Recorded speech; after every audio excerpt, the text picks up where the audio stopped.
right, hey, welcome to HIT. This is Chris Chickenelli, and we're talking everything high-intensity tactics for growth. Today, though, we're going to go into a little bit of personal growth, because I think your personal life and your professional life have a collision course every day. I don't think there's a difference between, having a personal life and a professional life anymore. I think it is just one life.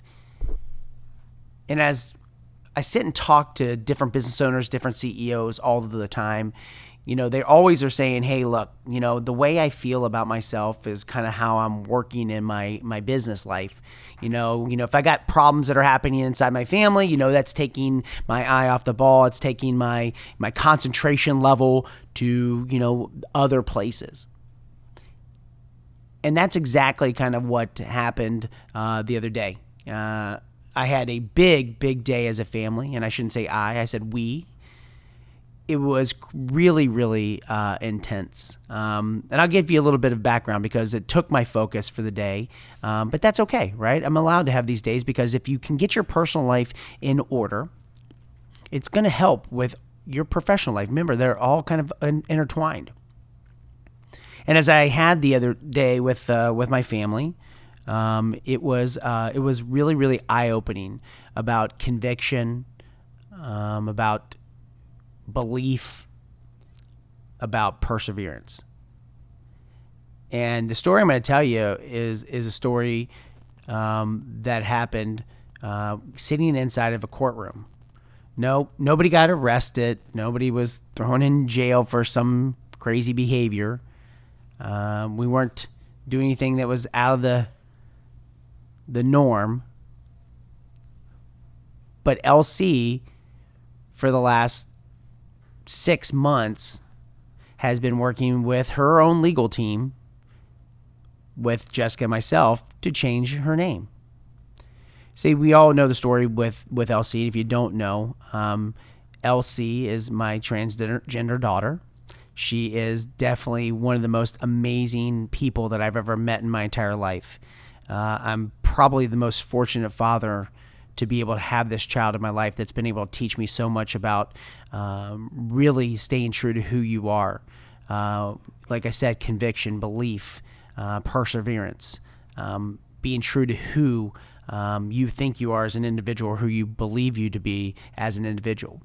She's also taught me a lot about how to go out there and live my life to the fullest. So Jessica and I decide with her, as her parents, that, she was born as a boy and as Luke. And you can imagine every time you travel, right? Can you imagine every time you go, you check in for your ticket, and she's 12. She doesn't have an ID. So, of course, on her ticket, because that's her legal name, is Luke Christopher Chickenelli. So when you go up to the TSA and you're going through and Macy goes through, well, there's Macy and there's Max, and Max goes through, and there's Jessica, and all of a sudden this, beautiful 12-year-old's ticket pops up and it says Luke. And TSA is like, where's Luke? And, doesn't register with LC.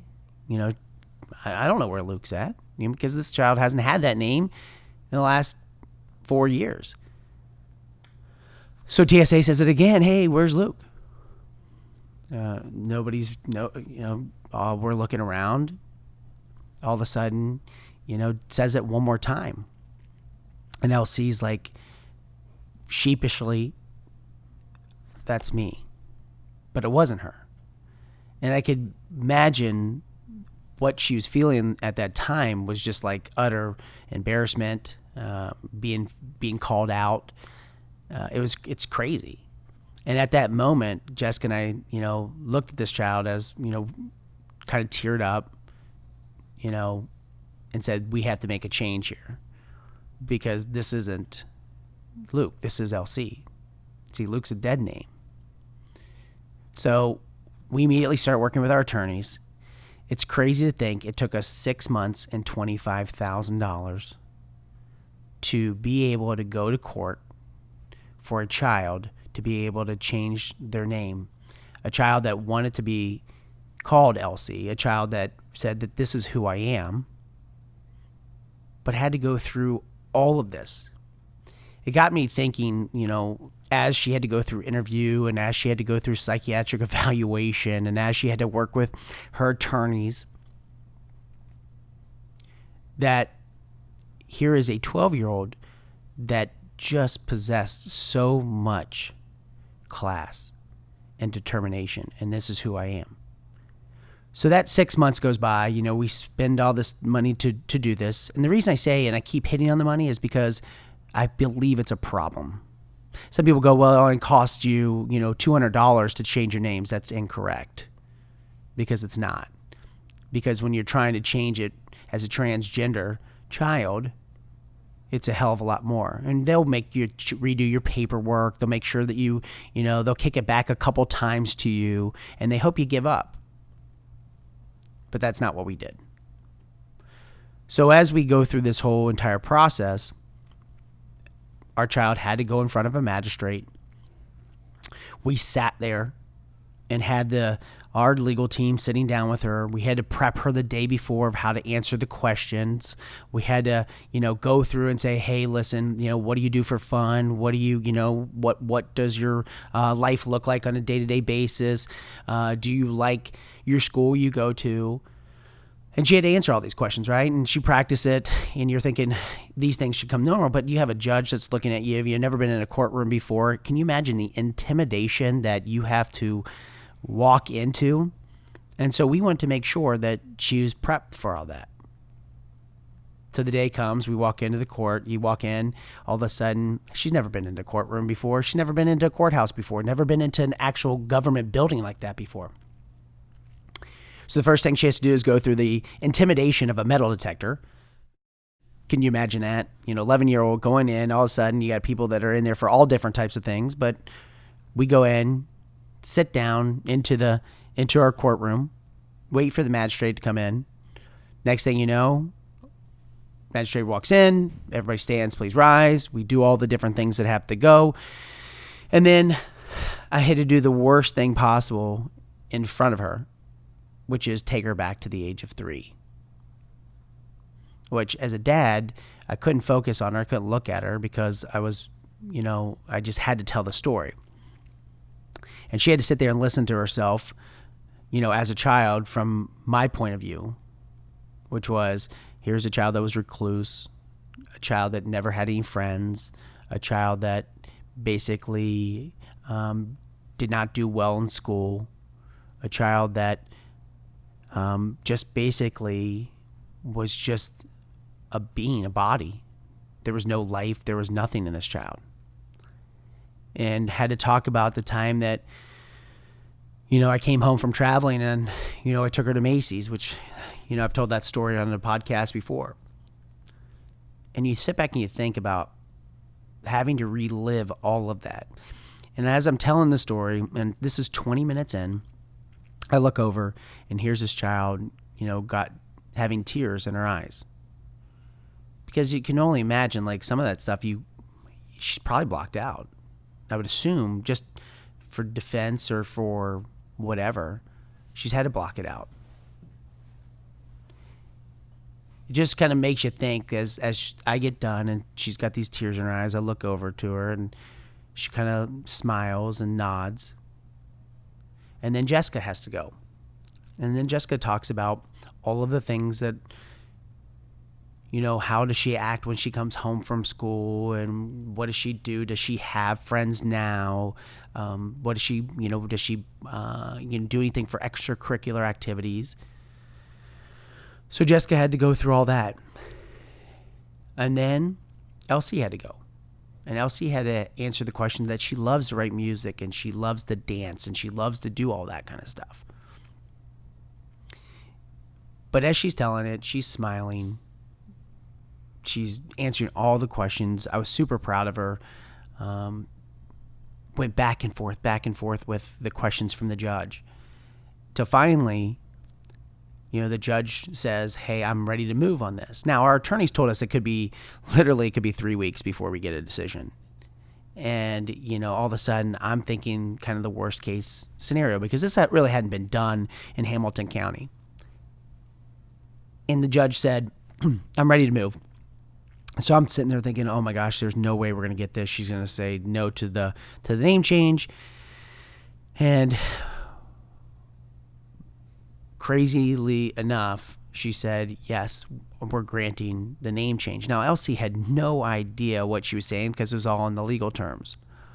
I looked over to her, and Elsie said, I whispered to her and I said, you got your name changed.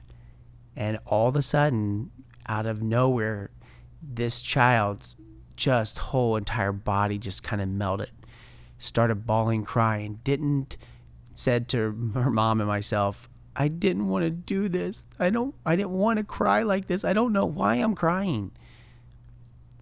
But it was the happy tears, right? She was so like, her conviction, her belief, the person that she is, just came through. And I think sometimes when you go through that battle, the battle of life, the battle of, going after what it is that you want, going after what it is that you truly believe in, she was exhausted. She was completely and utterly exhausted. And I think also she was allowed for the first time to really live her true, authentic self. And when she went in front of TSA, or when she went in front of people, they weren't going to say her dead name anymore. They were going to call her by who she is. And that was the best day I've had with her since she was born. And I asked her, I said, do you want to go and celebrate? Do you want to go and do something? She goes, nope, I just want to go back to school. And I thought to myself, to her, this was her victory to go back to school as her true, authentic self. I think her victory was being able to show that she is strong enough to stand up in front of anybody and be that authentic, true Elsie Chicken Ellie. And I couldn't be, as a father, more proud of her. I couldn't be more proud of her determination, conviction, and belief. And I think that's the things that we in business, that's the things that we in life have to remember, is that if we want something bad enough, are we willing to go through the pain? Are we willing to go through the being told that it's too hard? Are we willing to go through all of the trials, tribulations to get to that? Are we willing to go through what other people think of us, or what other people believe of us, or what other people say about us? Are we willing to go through that? Because I saw it from an 11-year-old. That 11-year-old taught me that if you want it bad enough, you stay focused, you go after it, and you do it with belief, you do it with conviction, and you do it with grace and class and respect. See, that day took a major weight off of my shoulder as a business owner and as a father, because there is some of that time during the day that, I have to give and dedicate to that, because this is my child. And like I said, your personal and professional are always on a collision course. And sometimes you're going to have things that are going to come up, and it's going to require your attention. It's going to require your time. But right after it's done, like she did, she went back to school and I went back to work. And that's what we have to constantly remember. Our lives are so intertwined between our personal and our professional life. Handle it. Handle it. This is Chris Chickenelli, and we're talking everything high-intensity tactics for growth. Remember, you get to design your life each and every day. Make sure every moment counts.